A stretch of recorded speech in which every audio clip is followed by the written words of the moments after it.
निगरान वज़ीर आला पंजाब की ज़ेर सदारत काबीना का इजलास हुआ है। सैयद मोहसिन नकवी ने कहा है कि वजारत और इसके अलावा बाकी काम 7 दिन में सैलाब मुतासर इलाकों में रहकर इमदादी सरगर्मियों की निगरानी करें और इजलास में मेयो अस्पताल का नया OPD ब्लॉक बनाने और एंजियोग्राफी सर्विसेज को आउटसोर्स करने की भी मंजूरी दे दी गई है। इसी हवाले से मज़ीद तफसीलात जान लेते हैं इब्राहिम लकी से। जी इब्राहिम, अपडेट कीजिएगा, इजलास में क्या फैसले हुए हैं?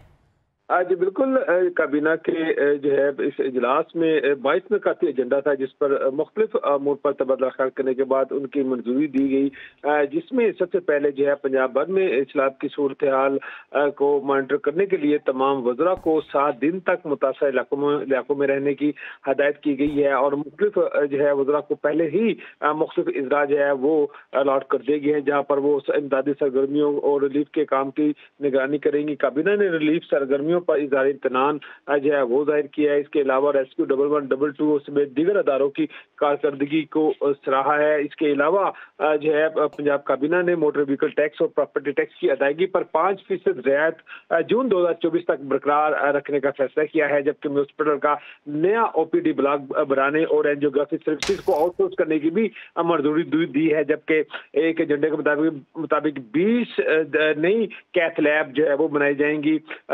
जिनमें फैसलाबाद, गुजराला और रावलपिंडी में जो है सेफ सिटी प्रोजेक्ट्स को रवा माली साल के ADB में शामिल करने की मंजूरी दी गई है। इसके अलावा जी बहुत शुक्रिया आपका इब्राहिम लकी हमें ज्वाइन करने का।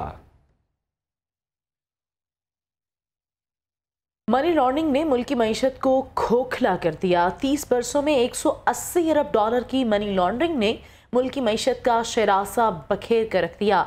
इतनी बड़ी रकम की बैरून मुल्क मुंतकिली में जिम्मेदार, सरमायादार और सियासतदानों के मुलव्विस होने का इंकशाफ हुआ है।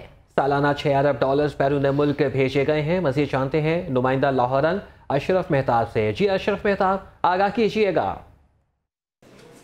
जी बिल्कुल, जैसा कि आपको मालूम है कि इन दिनों डॉलर की परवाज़ टॉक ऑफ द टाउन बनी हुई है। हर बंदा परेशान है कि डॉलर इतना ऊपर कैसे जा रहा है और इसके आने वाले वक्त में असरात जो होंगे वो महंगाई की सूरत में सामने आएंगे। आज भी अगर देखा जाए तो डॉलर जो इस वक्त है वो तकरीबन ओपन मार्केट के अंदर 316 रुपये भी नहीं मिल रहा और जो इंटरबैंक मार्केट है तकरीबन उस पर 300 रुपये पे जा चुका है।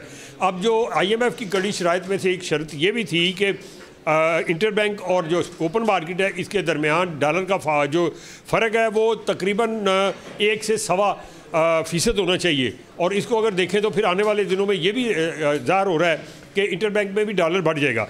अगर इसका थोड़ा सा मुआवजा करेंगे पाकिस्तानी रुपये पे प्रेशर डॉलर का क्यों है, तो पिछले 30 साल के दौरान 180 अरब डॉलर मुल्क से बाहर जा चुके हैं। ये जो कहना है ये एक जो फॉरेक्स कंपनी है उनके चेयरमैन मलिक बोस्तान है उनका कहना है और ये इतनी बड़ी तादाद में जो डॉलर गए हैं, अगर देखा जाए तो हमारा जो कर्जा है इस वक्त वो भी 180 अरब डॉलर से बहुत कम है।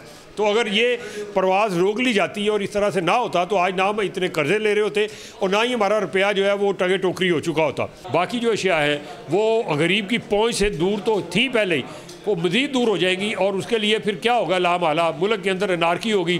बिजली के बिल देने के लिए लोग तैयार नहीं है, इतने ज़्यादा बिल आ रहे हैं, पेट्रोल इतना महंगा हो गया है कि कोई एक मोटरसाइकिल चलानी जो है मुश्किल हुई है।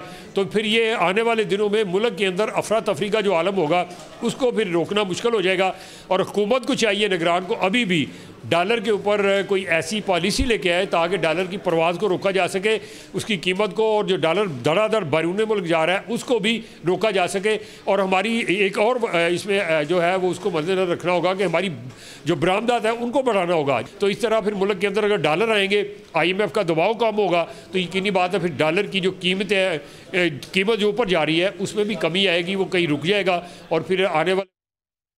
जी ठीक है अशरफ मेहताब, शुक्रिया आपका, आप हमें अपडेट कर रहे थे।